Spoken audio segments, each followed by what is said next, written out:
Well, KHOU 11 News is the only news organization in town with a dedicated verified team. Our researchers and fact checkers dig into questions you have and verify claims you see on social media. Our question this hour comes from Lee Denegart.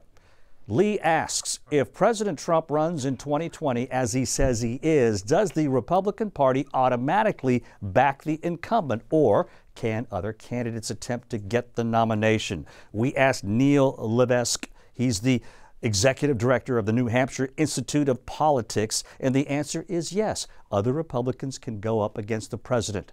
There's something called the primary challenge. That's when an incumbent, like President Trump, is challenged in the primary election by a member of their own party. It's happened before.